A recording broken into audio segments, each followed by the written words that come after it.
guys, it's Caitlin, and I know that I haven't uploaded in the past 2 weeks, but I've been struggling with video ideas. Now, I know that this is a bit of a different setup because I'm on my bed instead of being in front of my bookshelves, but this is also going to be a different kind of video. If you can tell by the title, it is a book review, because at the moment I'm reading Across the Universe by Beth Revis. Book reviews are something that I kind of struggle with because I find it difficult to take notes while I'm reading, because I feel certain things while I read, and the feelings that I get and the thoughts that I have, I can't always write them down the way that I want to on paper. I have them for like a split second and then I lose them. Like, I can't think up the way that I felt in a book review, the way that I felt while reading the book, and I can't really express that to you guys. So I feel like my book reviews are kind of lacking, I guess is what I'm trying to say. So I'm going to be trying a different kind of book review, but what I'm going to be doing is I'll give you a little bit of a snippet of me reading said book, and I will be making my notes, I will be videoing my notes while I'm reading. So you will get like first-hand reactions while I'm reading these books, and hopefully they are more interesting and just overall like give you a greater insight into what I'm feeling while I'm reading. So since this is the first time we are trying out this idea, I'm sorry if the video is boring or if it's not too fascinating or anything, but I thought I'd give it a bit of a go and see if I find it easier than filming actual book reviews. Just a bit of a recap, I have started reading this book. I'm only 36 pages in at the moment.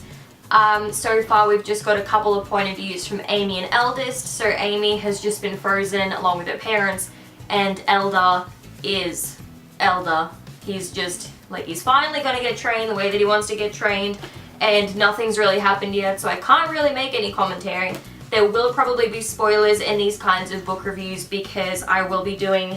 There's a hair there. So you might want to discontinue watching after this point in time. I like how you can tell from the very beginning that Elder is a lot different from Eldest, because he talks about how Godspeed is divided into kind of sections and blocks for, well, really depending on what kind of profession you have. So he says here 1 block for dyers, 1 for spinners, 1 for tailors, 1 for weavers, 3 blocks for food preservation, 2 blocks for butchers, 4 to the scientists and the shippers and everything. And he's thinking when Eldest, who is the leader of the ship before he takes over, when he thinks of when Eldest posed for his painting that's in this building called the Recorder Hall, he was like, did he marvel at its smooth efficiency and how carefully constructed it was? And he's just thinking, or did he see it as I see it, which is people who are boxed in certain perimeters, who are boxed in districts in a ship that is surrounded by metal walls. And you can tell straight away that he is a completely different character from Eldest. I mean, you could tell that from the first page almost. So it's really interesting to see how his character is kind of progressing and how he's not quite rebelling against the system, but rebelling against what is expected of him, because he sees that something isn't quite wrong, but it's off, and it's weird that no one else has really noticed that or no one's really challenged it. Everyone is just accepting the circumstances in which they were born. Like, they have absolutely no right to question it almost. So it's interesting to kind of get a different perspective on that. There is something that I don't really like about the beginning of this particular book. With books, I kind of prefer it if they draw me in from the first page, just because I prefer quick-paced books. I'm not so good with books that are kind of slow and they describe things a lot. And with this particular chapter from Elder, number 6, it goes into such detail about the landscape of Godspeed, which is the ship that they're on, and at the same time that I get that it's necessary, it's kind of like, well, I don't really want to know like how the whole ship is spread out. Like, you can tell me that in snippets. I don't need to know it all in one go, because 1, I'm gonna forget,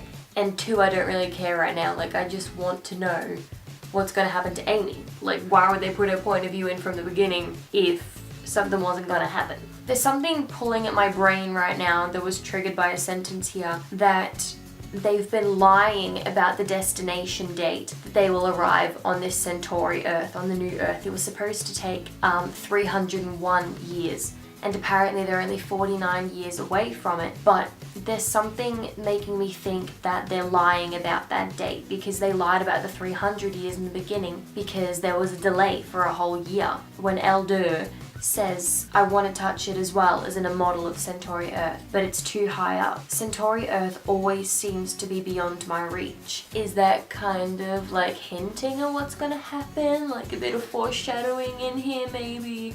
I don't know, but we can see.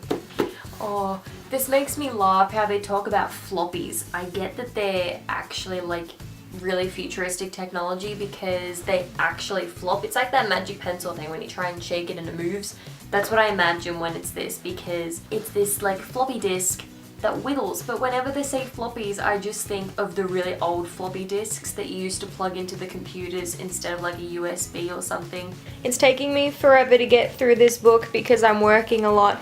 But I just got to this one part and I was just talking about how Elder, like I love how he's so different from everyone else and everything. And then I read this one part when he first finds Amy. And now when the people were frozen from Sol Earth, they were naked.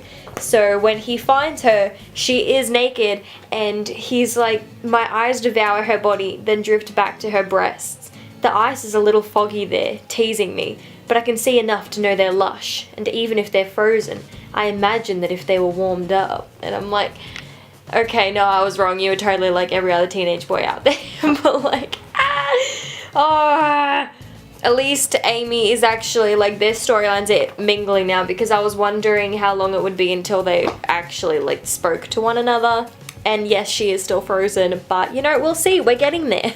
I love how she alludes to things and uses foreshadowing a lot in her novels. So I'll just point out that when Amy and her family were frozen in the beginning of the novel, her mother went first, then her father, and then Amy, because they wanted to give her a choice to either come with them or to stay a human and just like live a normal life. And in chapter 9, when Amy's having certain dreams and everything, at the end of her dream, after her mum and her dad have gone running, her mum leaves the path first and then her dad leaves, and her dad says come on, but she can't like stop running, and she just can't stop no matter how many times she goes around and around. She's always just continuously racing without her parents. And it says, because sometimes the dreams of the new world turn into nightmares. And I feel like that is such a strong sentence. It might be because I've read it that I know like more what it means than someone who hasn't read it before. But even though I can't remember exactly what happens, I know that this ship that was supposed to lead to the ideal society, it's bound to fall apart, because people, like, they're kind of crafted. I'm not sure how it happens, but all the characters, like, Elder always talks about how her, like, no, he's never seen anyone with red eyelashes or with red hair or anything, because that just doesn't exist. Or he's never seen anyone that pale, because they all have the same skin color or like similar hair and eye colors and everything. It's bound to turn into a bit of a nightmare, this new world and this new society, because nothing can remain controlled for such a long period of time without rebellion or without something going wrong. So I know that it's bound to, and this sentence just confirms it. And I feel like it makes me so excited. It's such a strong sentence. I actually just like, oh. She's melting. Oh my god, she's going over like these memories and everything, and how her greatest fear is that they haven't even left yet. And she's like, a cool breeze, like the day we... What was that? And all of a sudden, like, as she's going through her memories, she's like, did I move? Something's happening. Like, click, something's happening and everything. And she's going like, oh my god, the ice is melting. Ah! This is so exciting. Oh my god, I completely forgot that this was like a thing. Okay, so normally I get a lot of theories when I read books, and normally they're all wrong, but sometimes they have known to be right.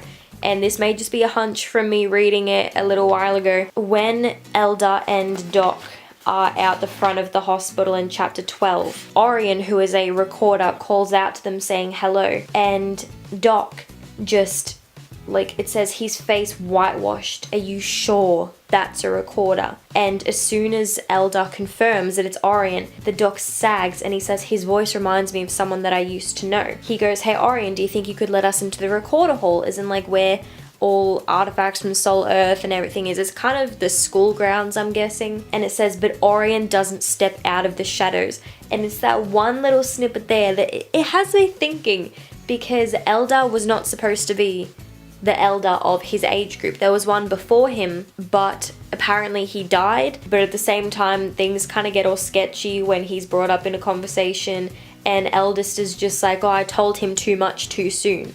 And that kind of reminds me of like Kung Fu Panda. I don't know why, but when Master Shifu says that he taught Tai Lung like everything too soon and he was too powerful and he wanted all the power, so he goes away, and as soon as like Po comes in being this new dragon warrior and everything, that badass annoying guy comes back and he's like, that's mine, like I want the power back and everything. So I'm thinking it's gonna be one of those situations, but I'll let you know. I'll probably be wrong, but hey, just like sharing my ideas over here. Wait, something just clicked, something else just clicked. When they first see Orion, he says it's a bit cold out tonight, isn't it? And Elder finds that a bit weird because they're on a ship in space. They don't have the sun, so they don't have natural heating or like the light or anything. They've got this false light that like literally someone just turns the light off at nighttime and it's like, hey, this is sunset now, and it's weird. But then immediately after it says Orion doesn't step out into the shadows, the cryo level alarm goes off because someone has tried to murder Amy. And I'm just thinking, like, I might be reading too much into it, or maybe this is just what the author wants us to think, that it's Orion. When they rush into the hospital, Orion is like nowhere to be found, and he says it's a bit cold out tonight because in the cryo level room, like, everyone is frozen, and Elder points out that it's just naturally cold down there because they have to keep the people frozen. So, you know, jumping to conclusions, I know, but it's like, it's plausible. It could happen. You never know. We'll find out. And to add to that little theory, the door that was broken into was the one on the 4th floor, the one that was never locked, and the one that leads down, like, that leads to the elevator that's down to the cryo level. And the person who told Elder about that door was Orion. I mean, I guess at the same time someone could have been listening in, but like, come on, everything is leading back to this one guy. So, yep. I love page 78 when Amy's waking up from being like in the cryo for so long. I mean, yes, she was a victim of attempted murder, but like, it's just cute because it's kind of her and Elder's like first meeting, even though they're not really meeting. It's just like the way that they describe it, it's just like two gentle hands hold the sides of my head still and you don't think too much of it. But then it says that rough hands rip open her eyelids and the rough hands go for her mouth next. And she's trying to shake her head like, no, I don't want any more eye drops, I don't want anything put down my throat. And then she says, the gentle hands steady my head again. The face peers into mine. A boy about Jason's age. And I'm like, this is just, like, I know she's in a lot of pain right now, but I'm finding it really cute. Maybe it's just because I'm tired and I get kind of delusional when I'm tired. But I can just imagine her, like, thrashing around the table and him thinking, like, oh my gosh, she's in pain, like, what do I do? And just, like, even though Doc is probably shouting at him, like, hold her steady and everything, he's still got that need to just, like, hold her, like, gently and not roughly, like he probably wants him to do. So I'm like, cuties. Please excuse my no makeup state, I just woke up. But something that I really want to know is what accent does Elder and everyone else on Godspeed have? Because since Amy came from Soul Earth, I'm assuming she just has a regular American accent, if that's where she came from, because it doesn't really say. But as soon as she wakes up, she says that it's hard to understand Elder because he talks with, it says, a strange clipped quality to his words, and they're inflected with a sing-songy intonation. So when he says you're in the ward, it sounds like you're in the war. And how did they get it? Like, is everyone on Godspeed from the same country, or are they from different countries and continents and everything, trying to set up this new world? How? Like, how did this come about? I love this quote from Elder when Amy first finds out that her parents aren't going to be reanimated for almost another 50 years. She starts crying. And Elder goes, so I do what any reasonable person would do when faced with a crying girl. I get the frecks out of there. Like, what? Oh my god. Like, okay, so I figured I'd do a 100-page update because I'm just at page 100 now. It's taking me such a long time to get through this book. But, you know, we're making progress. But now that we are 100 pages in, my theory that Orion is the former Elder, like, things keep adding to it, but I keep feeling like I'm wrong and that this is just what the author wants you to feel. She doesn't actually, or to think, I should say. She doesn't actually want you to guess who the real one is, and either that or I'm just reading way too much into this. So, yeah. But what I've noticed is that Elder keeps mentioning these spiderweb scars on the left side of Orion's neck, where it says like, the skin seems like it's been ripped apart and the pieces never quite fit back together. The way the Elder points this out is because Eldest has turned on his Wycom to make like these really loud noises in his ear until he enters the keeper room and starts doing like training to become the next Eldest and everything, because that's what Eldest wants him to do, but Elder's just like, no, I don't want to do that. But anyway, as soon as Orion figures out that that's what's going on, is like, that old trick. You've got to do whatever he tells you to do, because otherwise you'll go mad from it. So that's just starting me thinking that the scars are from where he's actually ripped out his Wycom, because that's something that they get given. It's kind of like an implant when they're born. So if he ripped that out, then Eldest and Doc would think that he's dead, and they've never seen him because they don't know who Orion is. So, you know, yeah, and it's just another quote that Orion says as well. He says, you can't face Eldest directly, you'll have to be sneakier than that. And ripping out his Wycom would be a really sneaky way of saying that. So, you know, I'll keep you guys updated. There is so much more foreshadowing in this book, and I'm only a couple of pages after I just updated you guys. And it's in the most unlikely of situations as well. So when Amy's first talking to Doc about how her parents aren't going to be reanimated, she flings his cup of pencils to the floor because he keeps trying to fix them and make everything perfect. And when she keeps yelling at him saying like, no one cares about your perfect systematic like society essentially, he thrusts the pencils back into the cup so violently that two of them fall out, and he just leaves them there. And that's kind of got me thinking that Elder and Amy don't fit into that society, and they can't be forced into that society because that's just not like their character, it's not how they've been made. So I really like how she's kind of connecting everything, because it's just it might not be so obvious the first time you read it, but once you understand what she's alluding to, then it's so interesting to see how she connects everything. So just a couple of pages later already, I have changed outfits, but I'm going to work in a few minutes. Elder doesn't like Difference. Difference is his first chord of discord on Godspeed. So he's saying the easiest thing to do would be to deposit you among the stars, because he wants to chuck her out into space because she doesn't fit into his society. I've gone, what? Oh my god, like, we knew he was a dick, but this just proves it even more. Another thing adding to my theory that maybe not that Orion is necessarily the last Elder, but at least that the last Elder is still alive, is that the person who tried to murder Amy had to have access to unplug her, because it could only be accessed by the doctor or by someone with Elder or Eldest's clearance. And since Elder and Eldest both essentially have the clearance, if that past Elder is still alive, then he could also have access to that little box that unplugged her. So, maybe. I'm trying, guys. I'm getting there ever so slowly, but I started reading this book about 2 weeks ago, and normally if I have a bit of free time, it takes me nowhere near 2 weeks to finish reading a book. So it's taking its time, and it's making me take my time, because I don't know, the longer a book stretches on for me, the harder it is for me to get through it. So I guess we'll just have to see where this goes, because I'm determined to finish it. But I was just reading and I noticed one thing that I've never really questioned, that Amy is number 42 in the cryo like chambers, I guess I could call it that. So me being me, I did some research, kind of, I just googled like the significance of number 42. The first thing that came up with is like the meaning of the number 42 in the Bible.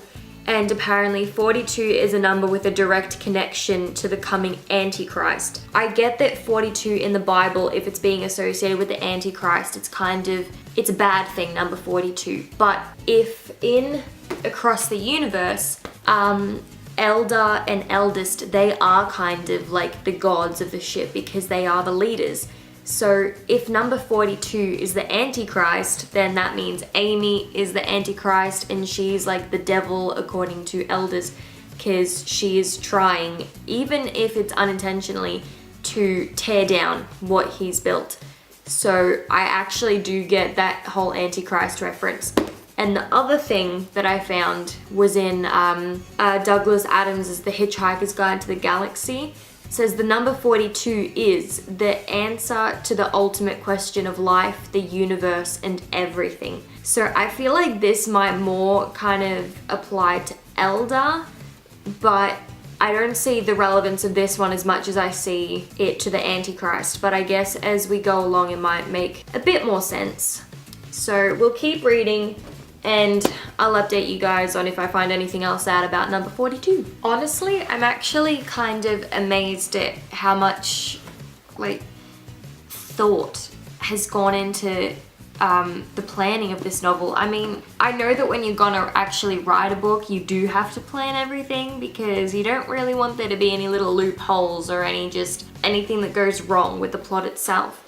But I never really quite thought about what it would be like for Amy, who grew up on Sol Earth, as the people on Godspeed call it, or just Earth for the rest of us. I never really thought about what it would be like for her to actually wake up on Godspeed with like no proper preparations or anything like that. Sorry if the lighting's changing because I'm sitting right in front of a window. Because she talks about how all the clothes are made out of the kind of like same hand-stitched material, and the air always tastes, even if you're outside, it still tastes like indoor air, like manufactured air that has come out of an air conditioner. And I think that it's so creative, so ingenious that she's actually put that in there, because everyone knows exactly what that air tastes like.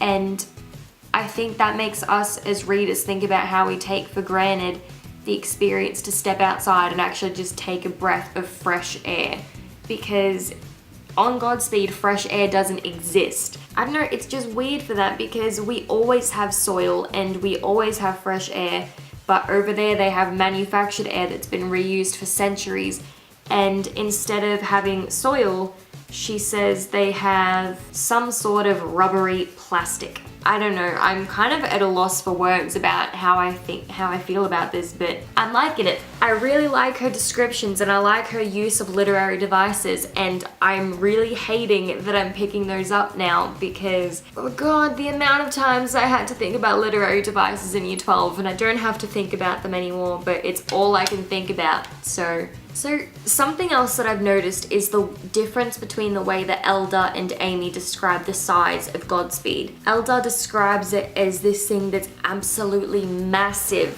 and when you're reading from his point of view, you kind of expect it to be like this massive thing that stretches on for miles and miles on end, because that's the way he talks about it. He says like there's this whole field where there's just farmers markets and there's all the crops growing and everything, and then way over here on the other side it's like you've got all the houses and everything, they're all stacked together, and it just seems like such a vast area of land that's somehow all on this ship. And I'm just thinking, how big is this thing that is traveling across space? Because it's got to be freaking massive from the way that he's describing it. And even in Amy's point of view, when she says that her dad was describing it to her, yes, he was describing it like before they'd fully finished it, I believe. It was like over 10 times bigger than the space station that's up in this like space at like now. I can't English anymore. When you read from Amy's perspective when she goes for a run, she describes how the ship itself probably isn't even bigger than 4 kilometers in diameter. And I'm just thinking, me and Dad used to go on 5-kilometer walks, just like nightly. We would go on 5-kilometer walks, and it really wasn't that long. Like it could take you an hour if you were just like walking somewhat quickly to walk around 5 kilometers. And it is absolutely crazy to think that this massive ship that like 3,000 people used to live on is only 5 kilometers in diameter. Not even 5 kilometers, it's 4 kilometers. I can't comprehend how stuffy and how compressed it must be if thousands of people have to live in an area that is so small. And they've got to work there, they've got to grow up there. I mean, it's just, wow. I feel like we as people from Earth, of course, would absolutely see Godspeed as something that is completely alien and something that is so different, because we're used to like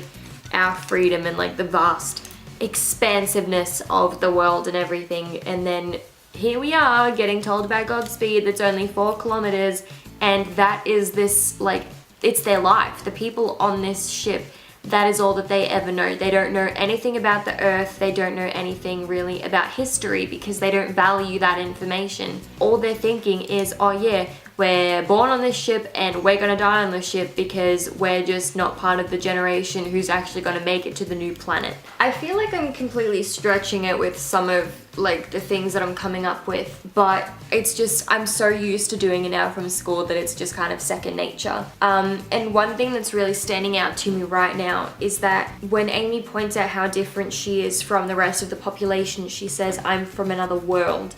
And when she says hello and none of them are even smiling at her, they say, what are you? And I'm kind of drawing connections between their society and our society. Not intentionally, I just think I'm trying to find like similarities and differences. And something that pops to mind, like that just comes to mind, is segregation. Not even like racial segregation, which is probably what would come to mind for most people because she looks different from them. But if you think about this in a modern society, there are so many different kinds of segregation and just like the separation of people based on who they are and everything. You've got same gender equality, which is something that is incredibly controversial at the moment. And yes, you do have the racial segregation like I was just saying, but you've also got things like generalizations and like socioeconomic status even, I would consider a form of segregation, because whether we agree to it or not, or whether we like it or not, we do live in a world that has a definite hierarchy. And for the people, there are different kinds of hierarchies. I mean, there are social hierarchies and economic hierarchies, and there is still so much that we do that is controlled, and so much of our beliefs that are not our own, but are those that we have kind of adopted from those who surround us. And yes, those might be my own personal beliefs from like my family and my friends, because we're very open-minded, but it's just, you know, it's just something that I'm noticing, and it's kind of a recurring theme throughout this book. So whether or not I'm just kind of drawing false conclusions or I'm focusing too much on analyzing the story, it's just something that jumped out to me. So I thought I would share that with you guys, and yeah. Okay, so I figured I'd do another 100-page update since I'm slightly past page 200 now. I'm actually making progress, which I'm really happy about. The first thing that I wanted to make a little bit of a comment on, actually I better update you on my progress first. So nothing too much has happened. Amy has moved into the hospital, which is where all the people with creativity go, because anything different is the first cause of discord. So they're all shipped off and they're called crazy, and that's where she meets Harley, which is Elder's best friend. So, you know, a bit of connections going on here. Nothing too much else is happening though, apart from the fact that there is a murderer on the loose, and more people who are cryogenically frozen are trying to be unplugged. 2 people have died, and Amy and another woman were near misses. The first thing that I wanted to point out was that when they try and ship the first guy out into the stars, and Elder actually sees real stars for the first time, he goes, I will never be the same, not now that I've seen real stars. Like, how could I ever have thought that those light bulbs in the keeper room were real stars? I don't know why, I feel like there's a bit of a connection there to Amy though, because now that he's seen her and he's heard her stories about Soul Earth and he's seen how different she is from everyone else, it's kind of like, how can I go back to this regular, like, monotonous society where everything looks the same and manufactured, and she's just like fresh air, but she's still kind of off limits, just like the stars themselves. Like, they're kind of dangerous. So that's just a thought of mine. But the other thing that I was thinking, maybe the reason it's taking me actually so long to get invested in this book is because I've kind of been in like a romance contemporary mood lately, and I don't actually own a lot of contemporary books. I only own fantasy because it is my favorite genre and it's all that I really buy at the moment. So when I'm reading this one, I feel like it took me a really long time to get into it because there was no real romance at the start, and now that like Elder and Amy are becoming closer, they've had their first kiss, which was so cute, and of course it took place in the rain, and yes, there was a couple like about to have sex on a bench because it's mating season on Godspeed, but you know, it's so cute and I'm just like, ah. It's getting there. Like, I am becoming more invested and it's becoming so much more interesting because so many new things are happening. I feel like the beginning of a book is always a bit like slow and it's not as quick paced as I would like it to be, but if you want to get all the information, then it can't always be like really quick paced because then you wouldn't probably understand everything that's going on. But I don't know.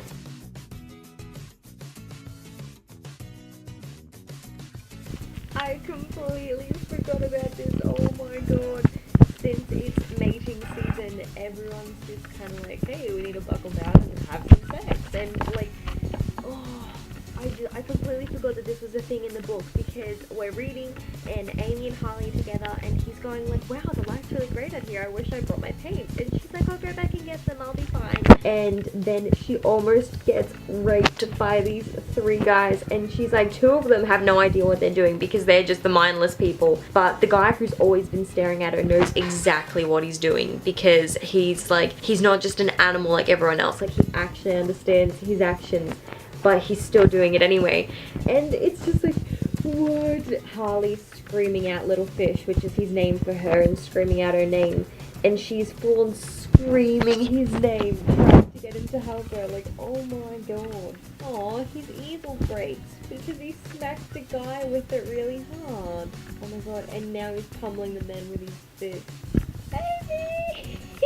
I feel like something is about to happen and I don't know if I'm ready for it or not because Amy keeps going on about how she's feeling like her head is full of cotton and she feels really slow, and even Elder's pointing out that her eyes look kind of glazed over and she's just smiling away at everything, which isn't really like Amy when you think about it. I guess in the context of it, that she's finally like holding Elder's hand and everything, it could just be like mistaken for, you know, like a little romance kind of smile and everything. When you take into account a couple of chapters beforehand and Elder finds out that they actually put things in the water in order to make people like more controllable and more like susceptible to eldest's ideas. Amy is like, she's under the influence now and something's going down because seriously everyone on Godspeed has just been asked to come to the Great Room, which is on like the kind of this higher level on Godspeed that not a lot of people are like, well, only 2 people are permitted to go there, and that's like Eldest and Elder. So, you know, I'm a little concerned as to what's going to be happening. So, okay, so a bit of a plot twist, but I'm not too surprised because I did see this one coming since I've read it before. It was one of the things that I remembered, and that is that for the whole novel we've believed that they're going to land on Centauri Earth in 49 years.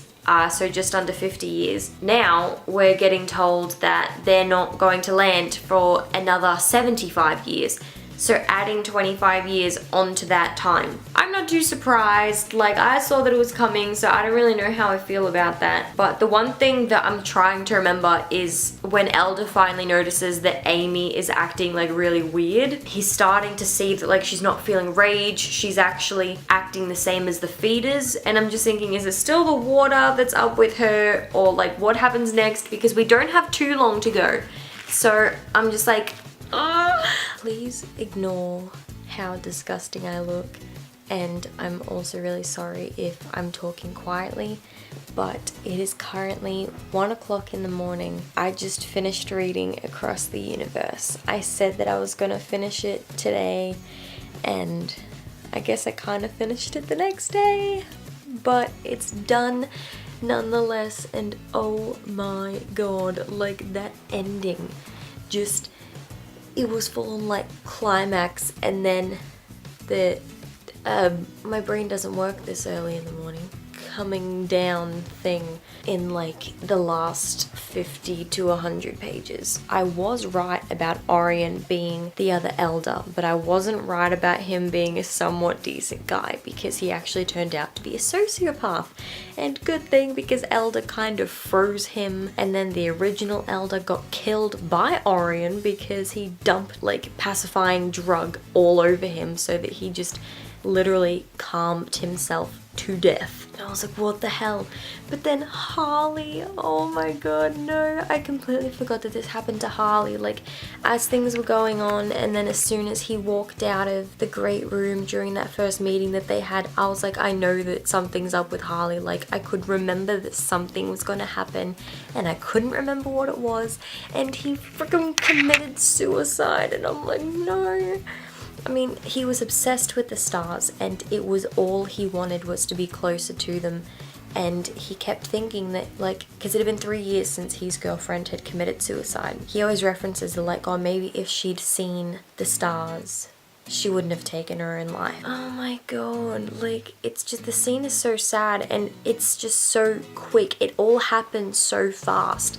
Like, him and Elder are arguing, and Elder just, he walks away and he falls asleep, and when he wakes up, Harley is like inside the little hatch where you get released out into space, and he says, I can get closer, and then he releases the hatch, and the Godspeed keeps going past, so Harley's just like gone and he's dead out in space.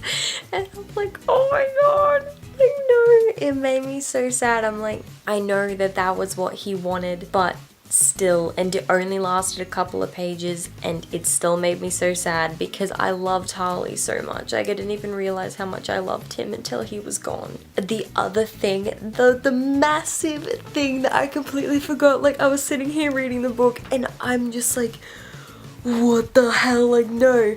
Elder was the one who unplugged Amy in the beginning of the book. In the second last chapter, it says that in between the point where he first saw her and when the alarm goes off, he actually goes back to look at her, and he's thinking, if I just unplug her, like, we can talk about Soul Earth, and then I can refreeze her once I'm ready to let her go, because he didn't know that she couldn't be refrozen, and he didn't know that, like, her life would be ruined or that she would almost drown.